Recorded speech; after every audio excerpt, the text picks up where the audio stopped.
Bonjour à tous, j'espère que vous allez excellemment bien. Aujourd'hui, on se retrouve pour parler cyclisme, pour faire le débrief de l'étape numéro 15 de la Vuelta 2023, avec une étape où il fallait être doué. Et oui, il fallait être stratégique aujourd'hui. Et on reviendra sur la victoire de Rui Costa, l'ancien champion du monde. N'hésitez pas à vous abonner à la chaîne, à réagir dans les commentaires, à mettre un pouce bleu, à partager la vidéo sur les réseaux sociaux, notamment auprès de vos proches, si vous pensez que ça peut les intéresser. Dans les commentaires, n'hésitez pas à me dire qui vous a plu, qui vous a déçu, ce que vous avez pensé de cette étape. EPS 2.0, c'est sur les plateformes de podcast. TikTok, le débrief juste après l'arrivée. Alors aujourd'hui, le TikTok, c'est un peu plus tard que d'habitude parce que je vais l'enregistrer après avoir enregistré cette vidéo. Parce qu'il y a le match Afrique du Sud-Écosse et j'ai bien envie de voir cette rencontre en direct. On commence tout de suite avec cette vidéo, l'étape numéro 15. Étape qui a mis quelque chose qui est peut-être rare de temps en temps dans le cyclisme, qui a mis en avant la stratégie. Il fallait être stratège aujourd'hui. Il fallait être stratège parce que il fallait sentir le bon coup. Il fallait avoir un peu de vista aujourd'hui. Il fallait pas prendre trop de risques non plus dans la descente. Et il fallait avoir de la vista. Et moi, quand j'ai vu Buitrago Rui Costa, je me suis dit, Buitrago, faut pas qu'il roule. Faut pas qu'il roule parce que Rui Costa, c'est un poinçon. C'est un poinçon, donc faut qu'il se démerde pour être à 3, peut-être qu'à 3. Faut qu'il relance ensuite quand Kemna va l'attaquer. Mais faut absolument pas qu'il garde Rui Costa dans sa roue. Rui Costa, c'est comme Thomas Voeckler, c'est comme Luis Leon Sanchez à une époque, c'est comme Denis Menchov aussi dans les échappées qui était très très chiant. C'est un renard des surfaces. Ce mec-là, il en met beaucoup au fond quand même. Il faut absolument pas l'avoir dans sa roue. Sinon c'est terrible. Rui Costa, même s'il est 10 fois plus faible que toi, il est capable de gagner la course. Je rappelle juste comment il devient champion du monde. Il profite du marquage entre Rodriguez et Valverde. Et il devient champion du monde, peut-être l'une des années où l'Espagne avait la plus forte équipe au départ. Mais parce qu'il avait mieux géré. Il avait mieux géré, il avait battu Valverde, qui pourtant il était dans la même équipe que Valverde, mais il avait été très très bon. Tactiquement, c'est une machine, Rui Costa. Il se fait rarement avoir. Hein. Alors, le truc, c'est que ces derniers temps, on l'a rarement vu à l'avant. Mais quand il est à l'avant, il est toujours dangereux. Et moi, quand je l'ai vu dans la roue de Buitrago, je me suis dit, déjà, il n'a pas des si mauvaises jambes que ça. Et ensuite, Buitrago, soit il l'attaquait et il arrivait à le sortir tout de suite de la roue, soit ça allait devenir un enfer, et ça a été un enfer pour lui, parce qu'au niveau de son sprint, il le fait parfaitement, il n'a absolument pas paniqué quand il a vu les mecs derrière, alors que Kemna n'arrêtait pas de regarder derrière. Pareil pour Buitrago. Buitrago, il a failli lancer aux 300 mètres, il s'est un peu ravisé, ça a été son erreur.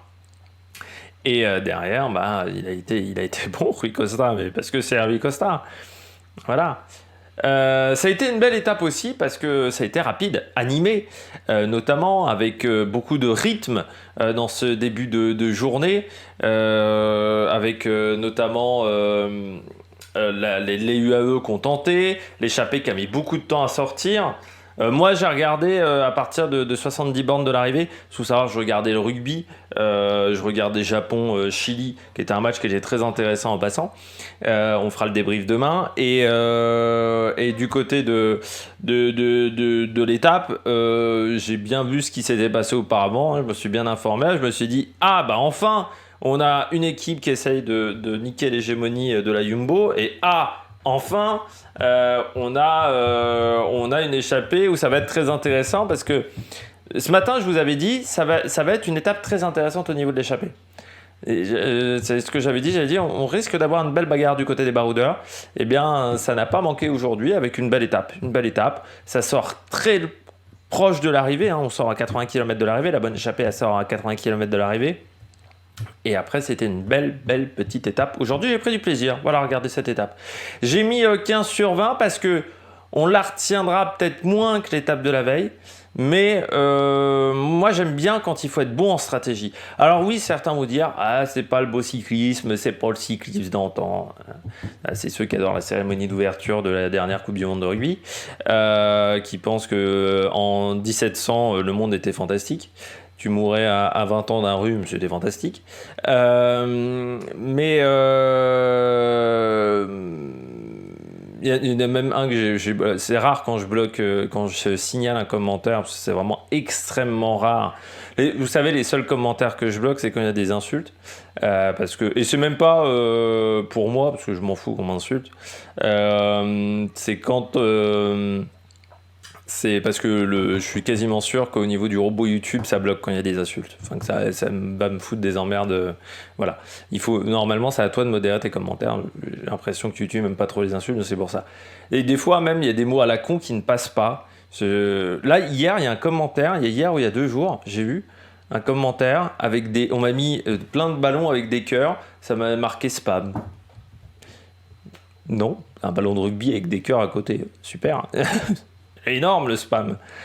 Mais là, il y a un commentaire du non, sans déconner. Là, il y a un moment, il faut s'acheter un cerveau, Jean-Guy.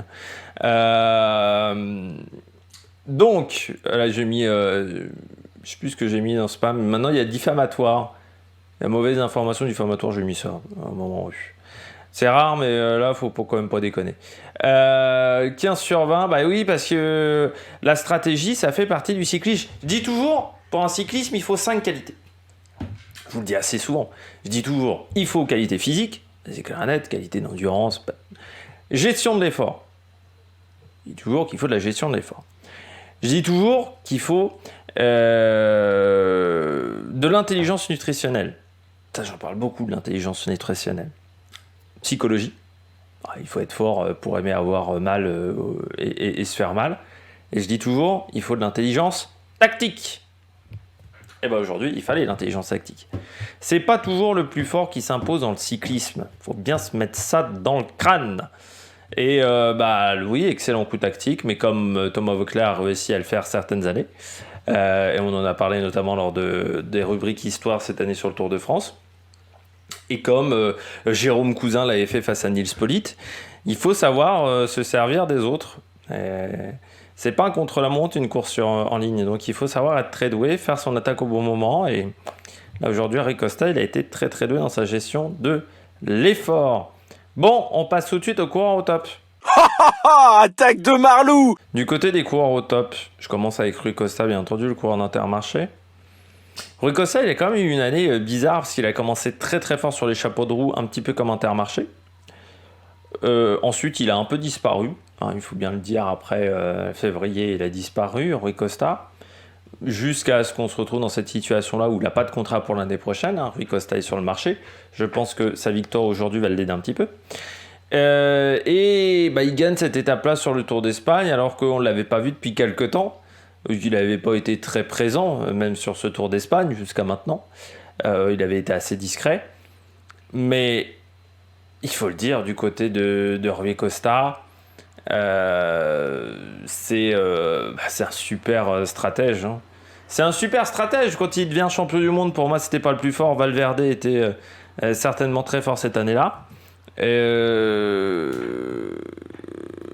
Quand il y a une étape sur le Tour où également il s'impose en étant très bon en termes de stratégie et tactique. Les 2 étapes qu'il gagne avec la Movistar, il était fort mais il était bon tactiquement. Enfin, c'est un coureur qui sait maîtriser ce genre de situation. En plus, maintenant, c'est un coureur qui a 35 ans. Donc, il y a énormément d'années dans les pattes. Même si chez UAE, il était beaucoup moins dans les échappées, il avait plus un rôle d'équipier, il sait quand même faire. Rui Costa en tant que baroudeur. Et là, je me suis dit, Buitrago, quand il l'a attaqué, tu sais, quand il est revenu sur Buitrago, ils sont partis à 2 et qu'il l'a attaqué, je me suis dit, Coco, t'es dans une putain de merde. T'as pas réussi à te débarrasser de Rui Costa, maintenant ça va être un sparadrap à tes pieds. Mais vraiment, ça va être infernal et tu vas pas t'en sortir. Buitrago, fallait qu'il sorte directement. Et Rui Costa, après, derrière. En plus, il avait plutôt des bonnes jambes. Je me suis dit, c'est mort. C'est mort. Après, c'est mort. Ils n'arriveront pas à s'en sortir. Il y a bien Kemna, je me suis dit, dans la descente. Mais bon, il prend beaucoup trop de risques. La descente était quand même très technique. C'était dur de faire des écarts dans cette descente. Ouais, Remco Evenepoel, au final, par rapport aux 2 de devant, il reprend pas tant que ça de temps dans la descente. Alors que les 2 de devant, dans le dernier kilomètre, ils roulent pas du tout. Et Rui Costa, c'est le seul qui regarde pas derrière. c'est le seul qui est presque serein, alors que les mecs ils sont à 15 secondes. Il a dû regarder une fois et puis voilà, il a jaugé l'écart et s'est dit j'ai le temps. Bon, je vais faire mon sprint comme je le souhaite. Kemna a anticipé. Ok, d'accord, je suis Kemna, je suis plus fort que lui. Puis je pense que sur les derniers mètres, la différence c'est joué aussi à l'effort qu'a dû faire Kemna pour revenir sur la chute, et également l'effort qu'avait fait précédemment Kemna pour revenir sur les 2 hommes de tête. Mais il a bien senti que Buitrago c'était peut-être le plus fort derrière Remco Evenepoel, et il s'est dit, Buitrago attaque, faut suivre. T'en as 2 à cibler, c'est Buitrago et Evenepoel. Il fallait suivre les 2. Et c'est Buitrago qui a attaqué, il s'est dit, il faut que je suive tout de suite, et puis voilà, mais il a été très très bon aujourd'hui. Je pense que l'année prochaine, il aura peut-être un contrat. Alors, peut-être chez Total Energy, je déconne. Total, il semblerait qu'en plus, ils veulent investir sur les jeunes pour l'année prochaine. Alors, c'est con, c'est qu'ils en ont perdu un devant DU qui part chez Quickstep et qu'il n'y a pas forcément 150 000 jeunes sur le marché, puisque maintenant, les jeunes coureurs prometteurs, ils ont des contrats sur 5-6 ans. C'est très rare qu'ils aient des contrats de 2 ans. Mais du côté de Rui Costa, oui, c'est un coureur qui, je pense, peut encore apporter aux autres. Alors, ça serait triste que l'année prochaine, il roule dans une Conti portugaise fumeuse ou qu'il soit obligé de courir en Amérique du Sud, où j'ai l'impression qu'il y a des contrats sont intéressants quand on voit Miguel André Lopez. Mais notamment du côté de l'équipe de Medellín, je crois. Mais Rui Costa, oui, il mériterait d'avoir un nouveau contrat, ouais. Mais chez Intermarché, on verra. Après, Intermarché, c'est toujours compliqué parce que comme ils ont beaucoup de co-sponsors, les budgets sont bouclés assez tard et souvent leur recrutement est lancé assez tardivement. On poursuit avec Evenepoel. Alors, j'en avais parlé lors du Tour de France. On m'a fait chier quand même avec la Jumbo. Et j'avais dit, lors de ma fameuse vidéo où je parle du dopage, j'avais dit, c'est fou, quand on est francophone, on n'est absolument pas gêné par le dopage. Hier, je me disais, il y en a peut-être des... En plus, j'ai dit Fleuilandis. Je me suis dit, peut-être des pigeons dans les commentaires qui vont me dire, Remco Evenepoel, c'est vrai que ça commence à être louche. Non. J'ai eu aucun commentaire comme ça. Alors pourtant, je me suis dit... parce que j'ai même hésité à parler de Fleuilandis hier. Je me suis dit, est-ce que... Enfin, tu sais, quand je l'ai dit, Fleuilandis, ça m'a fait penser à ça en avant vidéo, parce que là, j'ai un plan, mais des fois, il y a des sortes de phrases que j'imagine avant d'enregistrer la vidéo, dans le petit temps où j'écris un petit peu le plan de la vidéo. Je me suis dit, Fleuilandis, bon... Il y a peut-être des gens qui vont me le reprocher dans les commentaires. Alors déjà... Pas grand monde va le rapprocher dans le commentaire, mais surtout, je me suis dit, putain, Evenepoel, il peut faire des wheelings à 40 km/h, il n'y a encore personne qui dira qu'il est dopé. Hein. Qui peut être dopé, encore une fois, qui souffre de suspicion de dopage. C'est dingue parce que il y a des gens qui se permettent d'attaquer la Jumbo sans avoir de preuves. Et moi, j'avais dit, si tu as de la suspicion pour la Jumbo, alors tu as de la suspicion pour plein de mecs qui dominent. J'avais dit notamment Pedersen. J'avais dit notamment, tu as des suspicions pour Evenepoel ou pour d'autres mecs qui sont performants, pour Pogačar, d'autres, qui dominent parfois dans le cyclisme. Et j'avais dit, quand tu es francophone, tu n'as aucun souci. Alors que c'est vrai que le dopage n'atteint absolument pas les cyclistes francophones. On le voit avec Alex Baudin. On est dans ce cas-là. Donc j'aimerais bien, et je vais me répéter, que les gens qui suspectent la Jumbo et qui attaquent la Jumbo fassent la même chose avec d'autres coureurs. Sauf qu'ils ne le feront pas. Et je dis bien suspecter, pas attaquer en diffamation comme certains le font avec la Jumbo aujourd'hui. Bon, on continue avec Remco Evenepoel. Aujourd'hui, c'est quand même encore impressionnant avec Remco, et je dis bien impressionnant, parce que hier, il fait quand même 90 km de duo normand. Où il tracte quand même Bardet. En sachant qu'il attaque déjà à plusieurs reprises pour sortir un échappé. Hier, l'échappée, elle ne sort pas facilement. Là, aujourd'hui, l'échappée, il faut encore la prendre, hein, parce que ça roule fort pendant les 2 premières heures de course. Il attaque à plusieurs reprises aujourd'hui. Il arrive encore à être dans le coup pour jouer dans le final. Alors, il finit 4e, mais il est à 15 secondes. Il est quand même fort physiquement cette année. Il me fait penser à Simon Yates, Remco Evenepoel. Vraiment, sa cracade de vendredi, ça me fait totalement penser à Simon Yates. C'est un truc quasiment inexplicable. C'est-à-dire que le mec est en forme, le mec est donc au top de sa condition, le mec est donc en termes de récupération, il est au top, parce que pour faire 2 raids aujourd'hui et hier, il faut être bien au niveau récupération. Psychologiquement, à part s'il n'arrive pas à gérer, le seul aspect que je pourrais dire, c'est psychologiquement, il arrive à tenir la pression parfaitement sur les courses d'un jour. On sait qu'il peut s'auto-mettre la pression, que ça ne lui gêne absolument pas. Mais est-ce que sur la longueur, c'est pas ça son problème ? C'est peut-être la seule explication plausible. Mais sinon, c'est à la Simon Yates. C'est-à-dire Simon Yates, il a toutes les qualités pour être performant sur 3 semaines. Et puis, des fois, tu sais pas pourquoi ça marche pas. Et Remco Evenepoel, ça a été totalement que ça. Mais moi, je dis chapeau parce que certains ont quand même reproché hier à Di Grazia. Il y a un autre truc aussi. En ce moment, les gens aiment bien reprocher des trucs à Di Grazia. Hier, il y a quand même des gens qui lui ont reproché de parler de sa femme et du Maroc, en pensant que donc Remco Evenepoel est un robot et qu'il n'est donc absolument pas affecté par le monde qui l'entoure. Et non, le sport et la politique, ça ne peut pas... Les sportifs sont tellement cons qu'ils ne peuvent pas comprendre la politique et la géopolitique. Et les drames qui peuvent se dérouler autour d'eux.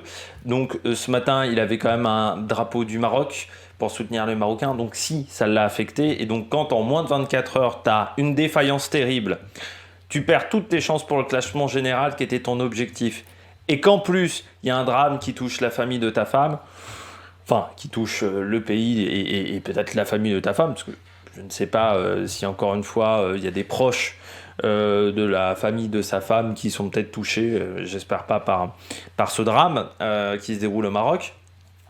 Je me dis quand même, il y a des gens quand même qui reprochent n'importe quoi à des gens, quoi. Putain. Regardez vraiment les courses commentées par France Télé. Moi, je trouve que certains disent je préfère France Télé à Guillaume Di Grazia. J'ai quand même du mal à le comprendre. Enfin, j'en ai parlé. Cette année, j'ai regardé tout le tour tout le Tour et Paris-Nice. Normalement, je le regarde sur France Télé. Je dis à chaque fois, putain. Je vous le dis, souvent, c'est pas top au niveau des commentaires. Je suis pas un grand fan d'Alexandre Pasteur. Alors, je dis pas que Guillaume Di Grazia, c'est exceptionnel comme les gens faisaient avec Alexandre Pasteur quand il était sur Eurosport. Mais je dis quand même, si tu compares à France Télé, c'est quand même pas mal. Et que quand on lui reproche plein de choses, alors, on lui reproche d'être anti-Evenepoel, maintenant on lui reprocherait presque d'être pro-Evenepoel, l'année dernière on lui reprochait d'être anti-Evenepoel, cette année c'est pro-Evenepoel. Un peu de logique quand même dans les critiques, quoi. Il n'y a pas qu'à la FIA où la logique, ça n'existe pas. UAE. Pourquoi je mets UAE aujourd'hui ? Parce que ils ont enfin osé tenter d'attaquer la Jumbo. C'était mon gros reproche que je disais hier, pardon.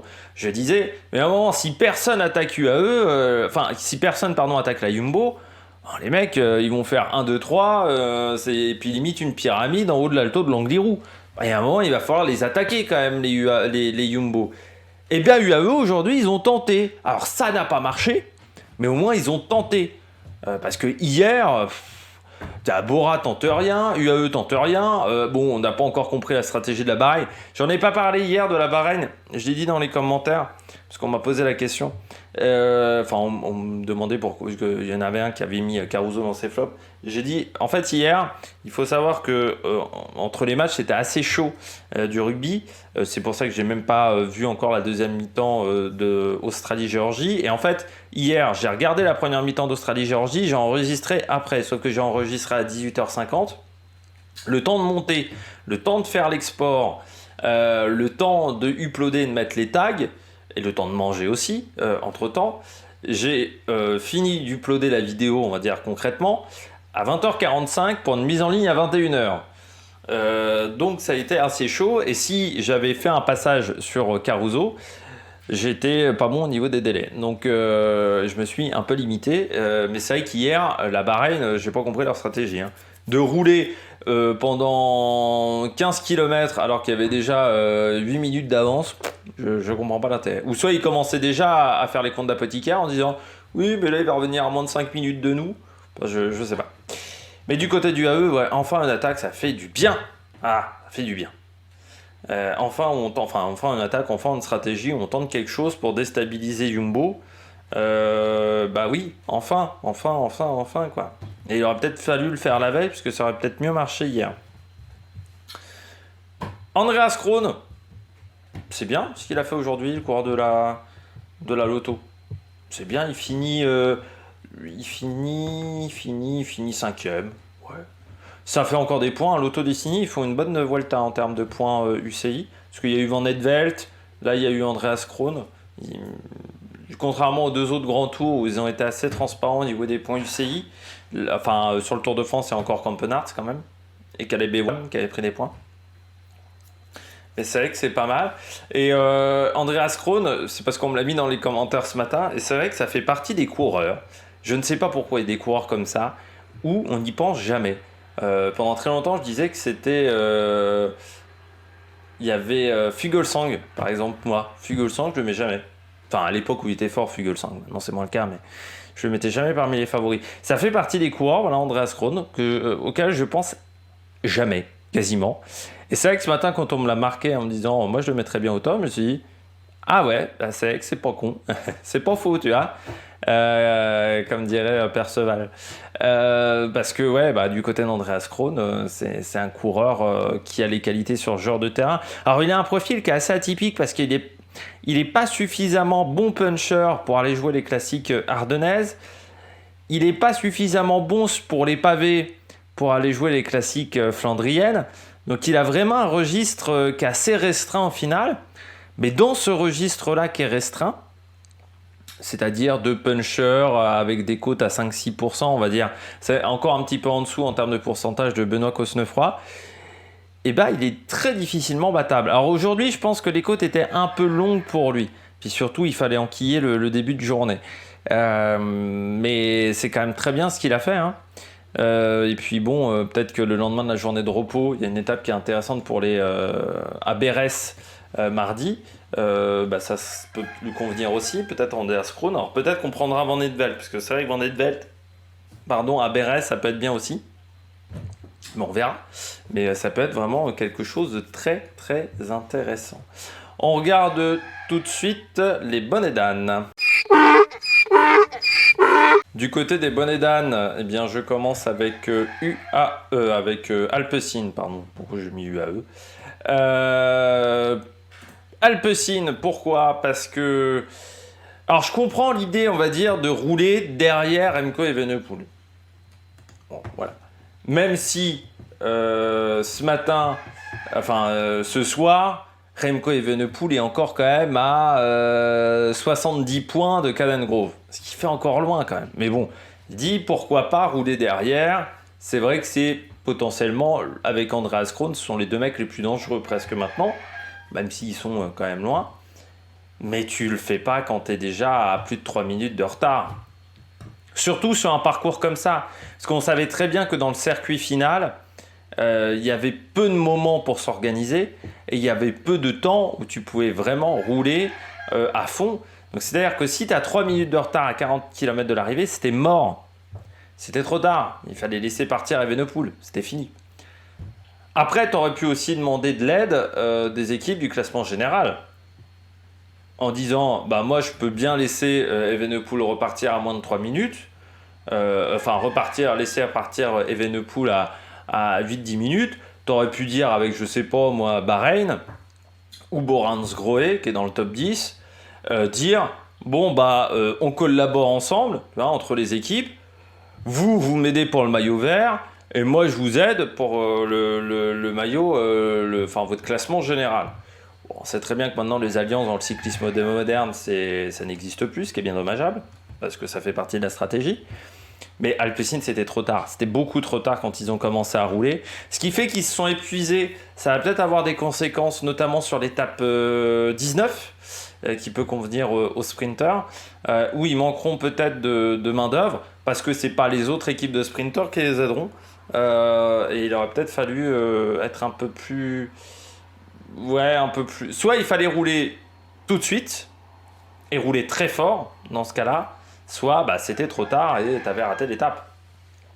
Après, ça aurait peut-être été bien de mettre un mec dans l'échappée, mais bon, je suis pas sûr qu'il y avait encore beaucoup d'Alpecin qui étaient en capacité de partir dans l'échappée à ce moment-là. Je continue avec Geoffrey Bouchard. C'est pas une grande année de Geoffrey Bouchard. Alors, c'est triste parce qu'aujourd'hui, quand tu vois l'étape, tu te dis, bon, un Geoffrey Bouchard, ça peut peut-être le faire. J'ai envie de dire que c'est pas Enfin, Van Dramé aussi a eu du mal. Bon, de toute manière, c'est pas la course des AG2R. Il marque quasiment pas de points. Mais je regardais Geoffrey Bouchard depuis le début de saison. Alors, il y a eu les 2 dernières étapes du Tour des Alpes. Il a pris pas mal d'échappées, mais alors en résultat, il y a eu le Tour de Man et la dernière étape de l'UAE Tour. Il a fait un très gros début de saison, Geoffrey Bouchard. J'ai l'impression qu'après, il a disparu complètement. Ce qui est triste, parce que quand tu fais 3e du Tour de Man, où il y avait notamment Jorgensen, et que tu fais 3e à Jebel Afet de l'UAE Tour, bon, c'est plutôt intéressant, mais je pense qu'il en a peut-être trop fait, peut-être aussi une saison qui est assez particulière, parce que il a eu des trous dans sa saison où il n'avait pas de course. Alors, il n'a pas fait le Tour de France, parce qu'il a abandonné sur le Dauphiné, mais c'est vrai que ça n'a pas été une saison facile pour le Français, en fin de contrat chez AG2R. Donc je ne sais pas s'il va être renouvelé, Geoffrey Bouchard. Est-ce que des équipes françaises sont intéressées par le profil de Geoffrey Bouchard? Mais ça s'est pas du tout goupillé comme il le souhaitait. Et aujourd'hui, il part dans l'échappée, mais bon, il est toujours en chasse-patate pendant toute l'étape quasiment, quoi. Là, donc au bout d'un moment, tu te relèves, et puis parce qu'il n'y a pas d'intérêt. Il n'a pas fait la même erreur que Storer. Groupama, là aussi décevant. J'ai l'impression que c'est compliqué. Alors Groupama, c'est compliqué. Lenny Martinez est malade. Ça, c'est pas l'idéal. Mais c'est vrai que Romain Grégoire, aujourd'hui, c'était quand même une étape qui correspondait à ses qualités. J'ai l'impression que c'est pas simple non plus. C'est vrai que quand on voit notamment Rudy Mollard, qui est dans le groupe de poursuivants avec Geoffrey Bouchard, je me dis, c'est pas à ces coureurs-là, normalement, d'être devant sur une étape comme celle-là. Je me dis aussi qu'un Lewis Husky ou dans l'équipe Groupama, pourquoi pas, un Germany qu'on n'a pas vu depuis le début de la course. Tu vois, c'est aussi des coureurs qui auraient peut-être pu tenter de prendre l'échappée aujourd'hui. Et je pense qu'ils se sont un peu ratés chez Groupama FDJ, alors qu'il y avait possibilité de faire un bon résultat aujourd'hui. Puis je termine avec Lennart Kemna. Il a fait trop d'erreurs dans le final pour s'imposer, Kemna. Bon, déjà, il arrive avec un temps de retard sur Rui Costa. Encore une fois, comme j'ai dit, Buitrago, il fallait pas le laisser partir. Il y avait 2 très bons grimpeurs dans le groupe, c'était Remco Evenepoel, Buitrago. Quand t'es Kemna, faut partir avec Buitrago. Surtout que Buitrago, Kemna, en vitesse de pointe, Buitrago est peut-être un peu au-dessus, mais bon, tu peux peut-être tenter quelque chose. Bon, déjà, il rate le coup.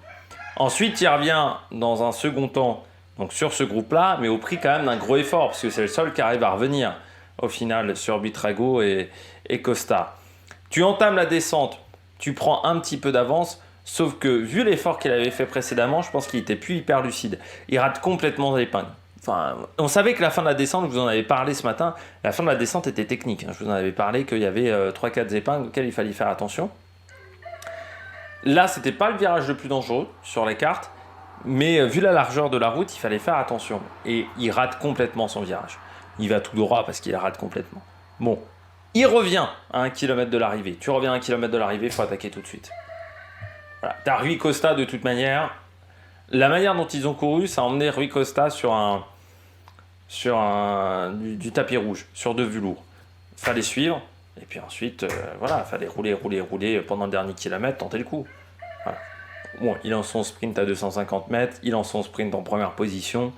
Vu l'énergie qu'il a déployée avant, c'est ce qui lui manque pour battre Rui Costa, qui a été plus mal inclus tactiquement. Mais à 1 km de l'arrivée, il fallait attaquer parce que, vu comment ils s'entendaient, Rui Costa et Buitrago, aucun allait rouler pour l'autre. Parce que Buitrago était énervé par Rui Costa, et Rui Costa, il pensait que Buitrago était plus fort que ça. Donc, il n'y a aucun des deux qui aurait roulé pour l'autre.